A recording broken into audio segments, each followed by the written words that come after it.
Olá, seja bem-vindo ao canal Débora Guedes Bíblia Explicada. Hoje vamos analisar a história de Débora em Juízes 4 e 5, mas por um ângulo diferente. Em vez de nos determos apenas em debates modernos sobre funções eclesiásticas, vamos olhar para o que o texto realmente diz sobre o estado espiritual de uma nação em crise. O que acontece quando quem deveria se levantar se omite? Vamos entender por que Débora não é apenas uma resposta, mas uma pergunta urgente para os nossos dias. Existe uma discussão contemporânea que sempre reaparece quando alguém fala sobre Débora. Mulher pode ser pastora? Eu não quero responder essa pergunta neste vídeo e não é porque ela não seja importante, mas porque se eu transformar Débora simplesmente em um argumento para uma discussão contemporânea sobre mulheres no ministério, eu corro um risco de fazer uma coisa perigosa. Usar a Bíblia para responder uma pergunta que o texto não está tentando responder. Isso porque Juízes 4 não começa falando sobre Débora, ele começa falando sobre Israel e talvez seja aí que esteja a parte mais indigesta dessa história. O livro de Juízes descreve um povo que repetidamente se afasta de Deus, sofre as consequências, clama, recebe livramento e depois volta a fazer aquilo que havia feito antes. É um ciclo. Pecado, opressão, clamor, livramento e, novamente, pecado. Quando o texto chega em Débora, Israel está novamente em crise. Juízes 4 diz que os israelitas voltaram a fazer o que era mal aos olhos do Senhor e o Senhor os entregou nas mãos de Jabim, rei de Canaã. O comandante do exército de Jabim era Sísera, e é exatamente aqui que temos uma informação que muda completamente a leitura da história. Sísera tinha 900 carros de ferro. Não estamos falando de uma simples disputa entre dois grupos, porque o texto está apresentando Israel diante de uma força militar muito superior, pois a opressão durou 20 anos. Isso significa que a história de Débora nasce dentro de uma crise prolongada. É uma geração aprendendo a viver sob a opressão. Veja, eu tenho 45 anos. Se eu estivesse vivendo naquela época, 20 dos meus primeiros anos seria apenas vivendo sobre uma opressão. Você entende o que isso significa? Mas agora eu quero que você perceba uma coisa muito importante. Costumamos ler Juízes 4 como a história de uma mulher extraordinária, mas o livro está tentando nos mostrar algo bem maior. O estado espiritual de uma nação. Débora não está num período de estabilidade, mas num período de desordem, e isso combina perfeitamente com a atmosfera de todo o livro. Juízes tem uma das frases mais perturbadoras de toda a Bíblia. Naqueles dias não havia rei em Israel. Cada um fazia o que parecia certo aos seus próprios olhos. Veja como aqui começa a ficar muito interessante. Embora essa frase seja escrita depois do período de Débora, ela resume o estado espiritual de Israel. Eles faziam o que parecia certo aos seus próprios olhos. E entre o período de Juízes e o estabelecimento da monarquia, existe uma espécie de corredor histórico de desordem. Israel ainda não chegou aos reis, mas também já perdeu a estabilidade espiritual que deveria caracterizar o povo da aliança. E eu tenho uma pergunta para o nosso tempo. Será que existem épocas em que a sociedade começa a viver exatamente assim? Não necessariamente porque todos abandonaram verbalmente a fé, mas porque cada um passa a viver e passa a estabelecer a sua própria medida de verdade.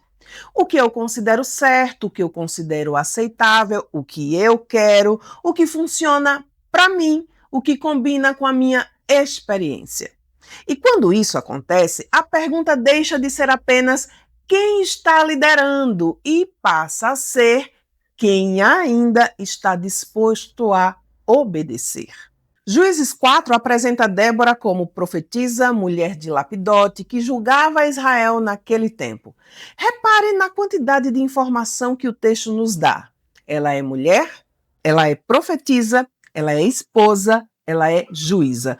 E a narrativa a coloca exercendo uma função de julgamento sobre Israel. Perceba que ela não está escondida numa nota de rodapé. O povo ia até ela. E há uma curiosidade interessante. A personagem não é apresentada como alguém que vive apenas de discurso. Ela toma decisões, ela ouve e ela também julga. Ela transmite, inclusive, a palavra do Senhor àquele povo. E então faz algo ainda mais importante. Ela chama Baraque. Débora não recebe a palavra de Deus e decide fazer tudo sozinha. E a ordem é clara: reunir 10.000 homens de Naphtali e Zebulon e conduzi-los ao Monte Tabor. Aqui temos um dos detalhes geográficos mais interessantes. O Monte Tabor fica na região do Vale de Jezreel. Em terreno aberto e seco, carros de guerra eram uma vantagem militar importante e, por isso, era uma batalha de grandes proporções. Então Débora manda Baraque subir ao Tabor. Sísera desce com os seus carros. E em Juízes 5, o cântico de Débora acrescenta uma dimensão que o capítulo 4 deixa menos explícita. As águas de Quizon entram na batalha. Veja, o exército de Sísera tinha mais de 900 carros, mas carro só anda bem em terra seca, não é mesmo? Quando Sísera desce com os carros e chove, todo mundo é arrastado pela força das águas. O cântico de Débora fala dos céus combatendo e das estrelas participando da batalha e o rio Quizon sendo arrastado pela força da tempestade. É uma das imagens mais importantes e extraordinárias deste texto, pois o que parecia ser uma força militar dos inimigos se transforma em sua total vulnerabilidade. Israel não vence porque finalmente se tornou uma potência militar, mas porque Deus intervém e isso aparece tanto no relato quanto no cântico de Débora. A batalha é humana, mas a vitória pertence ao Senhor. Agora chegamos em uma das cenas mais desconcertantes desta narrativa. Débora manda Baraque ir e ele responde: se você for comigo, eu vou. Agora pare aqui. Não precisamos transformar Baraque num covarde como muitos fazem. O texto, inclusive, não usa essa palavra e nem menciona essa intenção. Mas também não precisamos fingir que a resposta dele não é significativa. Ele recebeu uma ordem transmitida por uma profetisa e disse que só iria se ela fosse junto. Débora aceita, mas faz uma afirmação que ecoa durante toda a história. A honra não será de Baraque, porque o Senhor entregaria Sísera nas mãos de uma mulher e a profecia se cumpre, não da maneira que todos esperam, porque não é Débora quem mata Sísera, mas Jael. A tenda de Jael não é simplesmente um cenário aleatório porque ela pertence ao ambiente doméstico e nômades dos queneus. Jael é esposa de Éber, o queneu, e o próprio texto explica que havia paz entre a casa de Éber e Jabim, ou seja, Sísera acredita estar encontrando um lugar seguro e é justamente ali que a história muda. Jael oferece hospitalidade, Sísera pede água, ela lhe dá leite, ele pede proteção, ela o recebe e aquele que entrou procurando segurança encontra sua derrota. E existe uma ironia narrativa muito forte aqui. O comandante que tinha 900 carros de ferro termina a história correndo a pé. O homem que comandava um exército poderoso termina dependendo da proteção de uma mulher. E o homem que deveria voltar vitorioso para casa não volta. Enquanto isso, no capítulo 5, a mãe de Sísera aparece olhando pela janela esperando o som dos carros do filho. É uma cena pequena, porém bem interessante, porque o cântico de Débora não fala somente sobre a vitória, ele também nos permite enxergar o outro lado da guerra. Uma mãe esperando um filho que não voltará. E então vem uma das frases mais importantes desse cântico. Débora chama a si mesma de mãe em Israel. E isso é muito interessante. Ela não se apresenta como alguém que abandonou a sua identidade feminina para exercer uma liderança. A imagem que ela escolhe é justamente materna. Ela é uma mulher que lidera, uma profetisa, uma juíza, uma esposa e uma mãe em Israel. Isso deveria nos fazer pensar antes de transformarmos Débora numa caricatura. Ela não cabe nas nossas categorias modernas e talvez seja justamente por isso que ela seja tão importante. Agora chegamos à parte que mais me interessa nessa história. Eu comecei dizendo que não quero usar Débora para responder a pergunta se mulher pode ou não pode ser pastora e continuo dizendo isso justamente porque Débora não era pastora. Ela era uma profetisa e uma juíza em Israel. E transformar automaticamente essas funções em equivalentes exatos ao pastorado cristão seria ignorar a distância histórica, cultural e teológica entre Israel no período dos juízes e a estrutura da igreja no Novo Testamento. Mas existe uma outra pergunta que Juízes 4 e 5 me obrigam a fazer. E essa pergunta não vai agradar a muita gente. O que acontece quando aqueles que deveriam se levantar não se levantam? Observe o texto. Deus não chama Débora porque ela decidiu ocupar o lugar de Baraque. Débora chama Baraque e Baraque vai. Os homens de Israel são convocados e depois o próprio cântico, lá em Juízes 5, faz uma lista daqueles que foram para a batalha e daqueles que permaneceram em casa. Isso é muito sério, porque o problema de Israel não era simplesmente não haver liderança. Havia gente, havia homens, havia tribos, havia guerreiros. O problema era que nem todos estavam dispostos a se levantar quando era necessário. E aqui eu quero trazer a história para o nosso tempo e meu objetivo não é dizer que está faltando homem e por isso Deus está levantando mulheres. Seria uma conclusão rápida e rasa demais. Mas é importante perguntar: será que estamos vivendo novamente um período em que muitos homens perderam a disposição de assumir a responsabilidade moral, familiar e espiritual? Porque existe uma diferença enorme entre ocupar uma posição e assumir responsabilidade. É possível ter homens em cargos e ainda assim faltar homens dispostos a carregar o peso da responsabilidade. Existem homens que conhecem a Bíblia, mas não obedecem. Homens que gostam de autoridade, mas fogem do sacrifício, querem respeito, mas não querem responsabilidade, que desejam liderar quando a liderança significa mandar, mas desaparecem quando a liderança significa servir. A grande tragédia de Juízes não é simplesmente a ausência de um rei, mas a desordem de um povo que perdeu sua referência de autoridade e cada um passou a fazer o que parecia certo aos seus próprios olhos. E essa frase deveria nos assustar porque uma sociedade não precisa abandonar Deus de uma vez. Basta colocar o próprio desejo acima da verdade, o próprio julgamento acima da palavra de Deus, a própria vontade acima da obediência. Quando cada pessoa se torna sua própria autoridade final, a sociedade começa a se desintegrar por dentro. E talvez seja aqui que Débora se torne extremamente tão atual.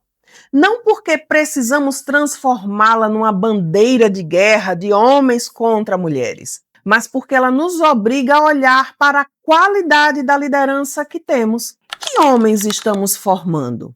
Homens dispostos a obedecer, homens dispostos a servir, homens dispostos a proteger, homens dispostos a ensinar, dispostos a assumir responsabilidade sem precisar ser empurrados, homens que não desejam apenas o título de líder, mas estão dispostos a pagar o preço dessa liderança.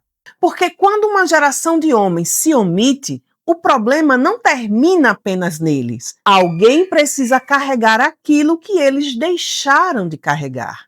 E essa é uma das perguntas que Juízes 4 coloca diante de nós. O ponto não é que Débora provou que mulheres devem ocupar o lugar dos homens e também não é que Débora provou que mulheres nunca podem exercer liderança. O texto é muito mais complexo. A pergunta é: por que chegamos a um momento em que a mulher precisa convocar um homem para fazer aquilo que Deus havia ordenado que ele fizesse? E talvez a pergunta mais indigesta ainda seja: estamos formando homens capazes de se levantar quando Deus os chama?